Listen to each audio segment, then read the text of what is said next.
सबसे पहले नंदकिशोर जी के प्रति आभार प्रकट करना चाहता हूं, जिन्होंने अपने क्षेत्र में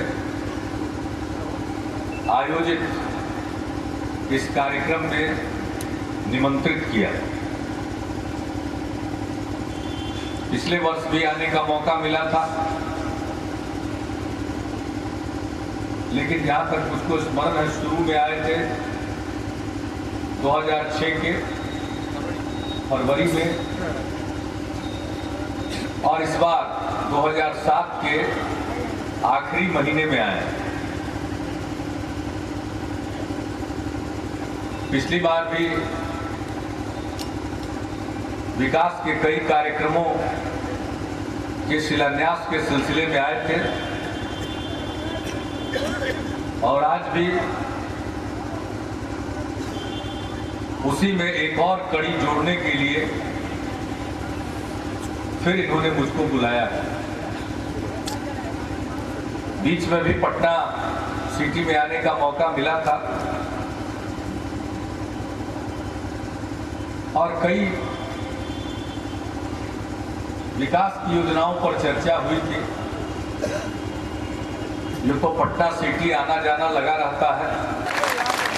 हम लोग बोलते रहते हैं कि पटना में रहते हैं, लेकिन जब तक पटना सिटी या पटना साहिब के इलाके में नहीं आए तब तक पटना का क्या मतलब है। ये तो यही है। जॉगिंग ट्रैक का हर आदमी को स्वस्थ रहना चाहिए, टहलना चाहिए सुबह सुबह। मुक्ताकाश मंच का निर्माण होगा,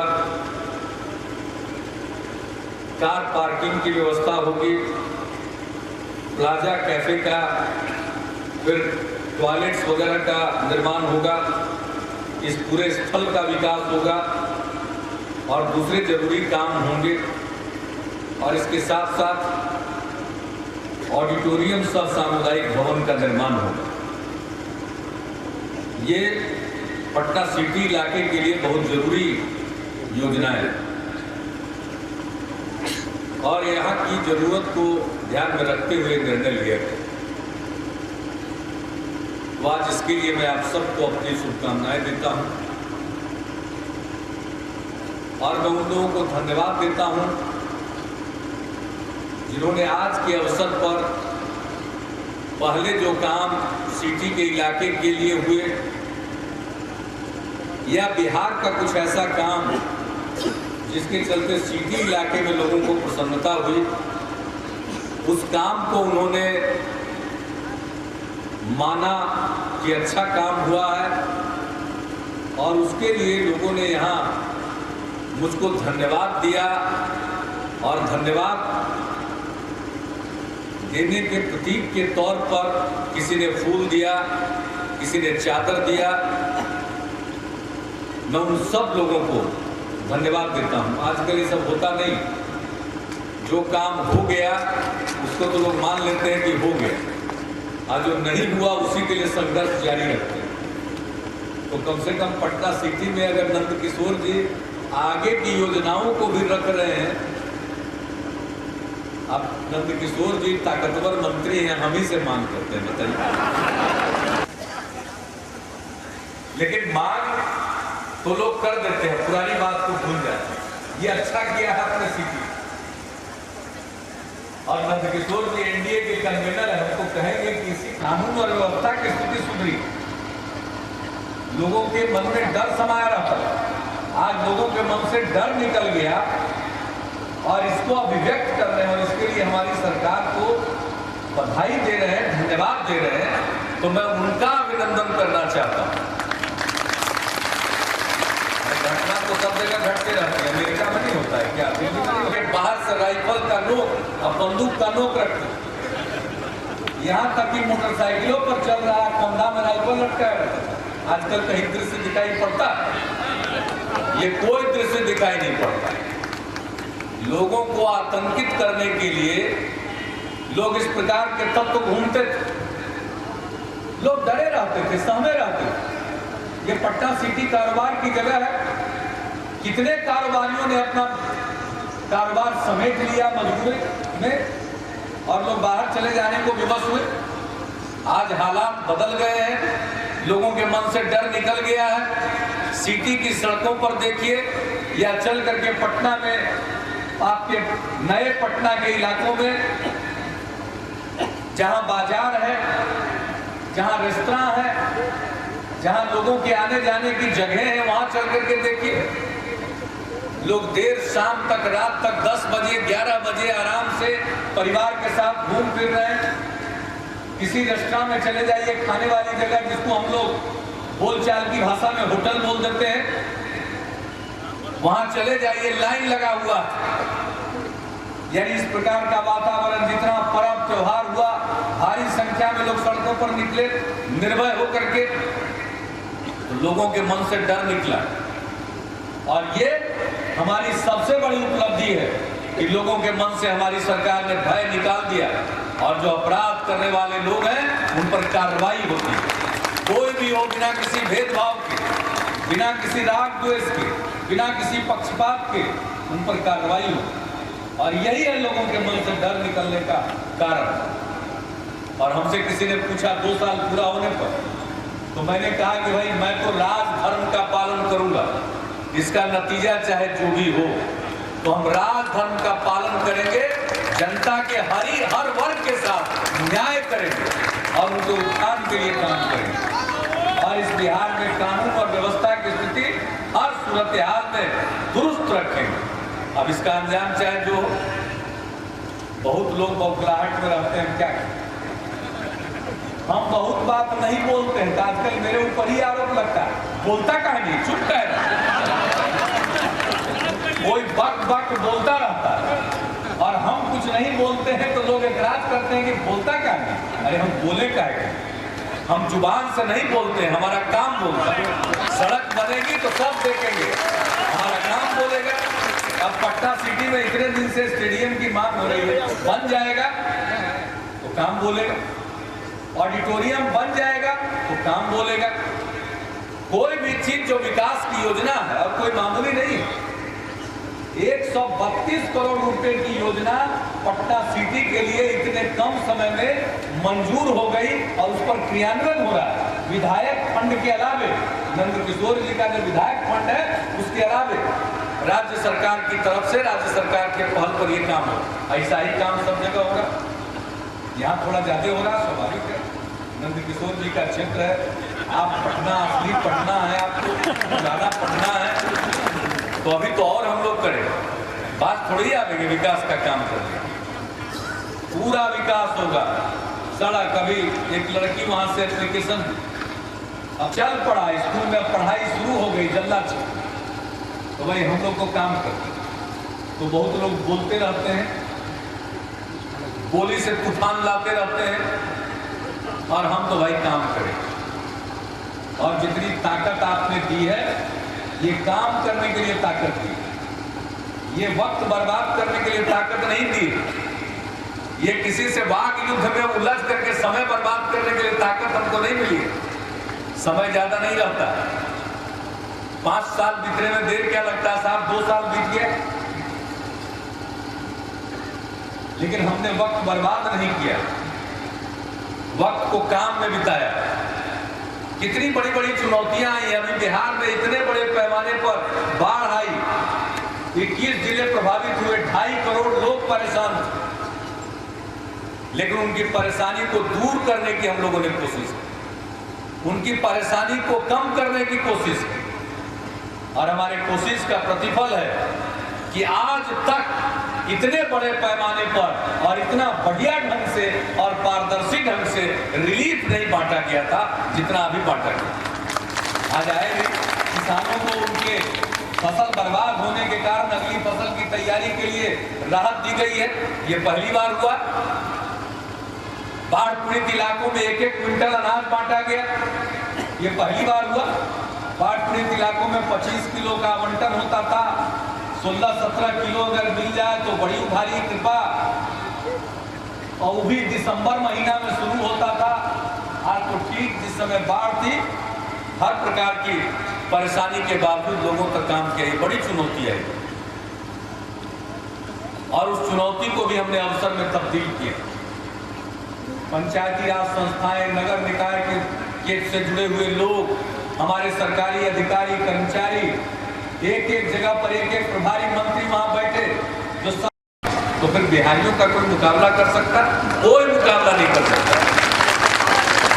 कोई इंतजाम यहाँ नहीं था, तब भी बिहार का लड़का लड़की देश में कोई परीक्षा हो सबसे अधिक संख्या में पास करता।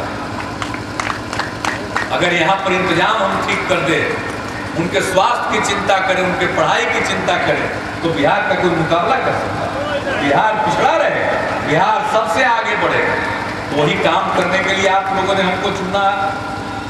हम सब मिलकर, हम नंद किशोर जी मिलकर काम कर रहे हैं और आपको उसका नतीजा सामने आ रहा और बड़े पैमाने पर नतीजा आएगा। लेकिन हम तो यही कहेंगे, ये एक माहौल बना, ये माहौल है प्रेम का, ये माहौल है सद्भाव का, ये माहौल है भाईचारा का। आज 2 साल बीता, पूरे बिहार में सांप्रदायिक सद्भाव है, सामाजिक सद्भाव। बिहार किस चीज के लिए जाना जाता है? नरसंहार होता है, सामूहिक नरसंहार के लिए बिहार बदनाम था। आपके आशीर्वाद से, आप सबके सहयोग से बिहार में इतना भाईचारा, प्रेम और मोहब्बत है लोगों के बीच में कि अब वो बीते दिनों की बात है।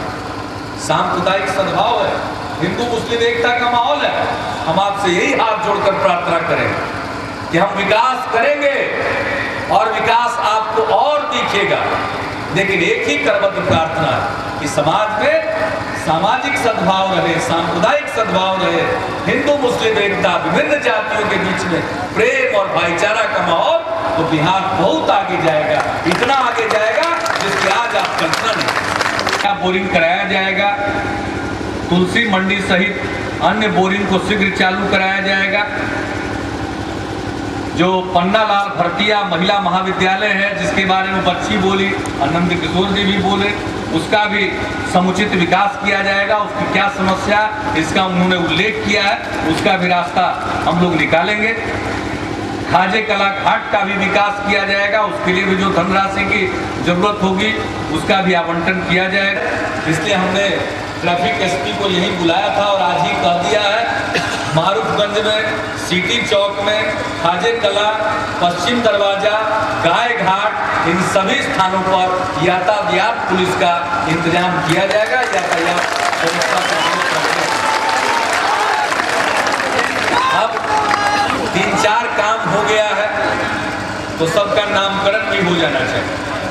हमने थोड़ी चर्चा कर ली भाई नंद किशोर जी, तो स्टेडियम जो बनेगा उसका नाम स्वर्गीय मनोज कमलिया के नाम पर रखा जाएगा। मनोज कमलिया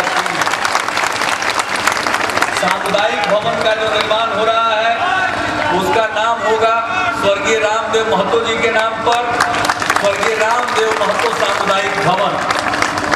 ऑडिटोरियम भी बन रहा है। तो आप में से बहुतों को मालूम होगा कि जैसे पीर अली साहब को फांसी लगी थी, पहली लड़ाई जो पहला विद्रोह हुआ था 1857 और पहला नागरिक विद्रोह हुआ, लोगों का प्रदर्शन हुआ था जिसका दमन किया था अंग्रेजों ने, और उस प्रदर्शन में शामिल होने और उसका नेतृत्व करने के कारण पीर अली साहब को और उनके अनेक साथियों को, और उस समय कई लोग जो सक्रिय थे, उनको फांसी लटका दिया गया। तो शहीद पीर अली साहब के नाम पर तो उधर हम लोगों ने कुछ किया है, और उसी तरह से एक शहीद हमारे थे स्वर्गीय घसीटा कहार। तो स्टेडियम का नाम होगा शहीद घसीटा स्टेडियम, उनके नाम पर। ऑडिटोरियम का नाम, स्टेडियम का नाम तो मनोज कमलिया जी के नाम पर, ऑडिटोरियम का नाम होगा शहीद घसीटा स्टेडियम ऑडिटोरियम।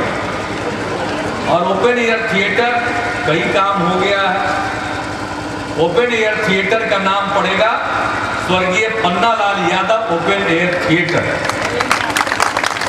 और इस प्रकार से सब काम समय सीमा के अंदर पूरा होगा। यहाँ डीएम साहब भी मौजूद हैं, सभी लोग यहाँ मौजूद हैं, समय सीमा के अंदर पूरा होगा। मंगल तालाब का सौंदर्यीकरण, फिर से मंगल तालाब अपने पुरानी गरिमा को वापस करेगा। उसके लिए कुछ योजनाएं और भी स्वीकृत हैं तालाब के लिए। आज ही हमने देखा, लेकिन ये काम होना चाहिए। और सिटी इलाके में एक जगह, एक सुंदर जगह सब लोगों के उपयोग करने के लिए, खुली जगह, हर प्रकार की गतिविधियां यहाँ पर, खेल कूद से लेकर हर प्रकार की सांस्कृतिक गतिविधियां, लोग टहले घूमे, एक उन्मुक्त हवा में सांस ले सके। इतनी आबादी का इलाका है, उसमें ये जगह ठीक ढंग से विकसित होगा। और ये इलाके का विकसित होना जरूरी है, क्योंकि नंद किशोर जी बहुत मेहनत कर रहे हैं और बिहार भर के सड़कों को सुधार रहे हैं। और उसके साथ साथ बिहार की जो खास चीज है बिहार की, जो है पर्यटन, अब तक विकसित नहीं है, उसको भी हम लोग बहुत आगे विकसित करना चाहते हैं। मैं हर मीटिंग में कहता हूँ, झारखंड बट गया, खान खदान चला गया, लेकिन जो हमारे पास धरोहर है, विरासत है, यही है बोधगया, यही है राजगीर, यही है नालंदा, यही है पावापुरी, यही है वैशाली, यही है विक्रमशिला, यही सब कुछ है, यही है पटना साहिब, यही है मनेर, सब कुछ यही है। अगर हम ठीक ढंग से अपने इस ऐतिहासिक स्थलों का विकास करें तो हर प्रकार का टूरिज्म, धार्मिक पर्यटन भी और दूसरे प्रकार के पर्यटन को भी बढ़ावा दिया जा सकता है। तो एक नई पर्यटन नीति बनाकर उसके ऊपर अमल करने के काम में नंद किशोर जी लगे हुए हैं। तो उनके क्षेत्र के लिए और मैं आपको इस अवसर पर अपनी शुभकामनाएं देता हूं। एक बार फिर आपके बीच में हाजिर होने का मौका मिला, आगे भी अवसर मिलेगा, आते रहेंगे। तो आज तो इतना ही कह करके सभी भाइयों बहनों को, बुजुर्गों को, नौजवानों को, बच्चों को, माताओं को, सबको मैं अपनी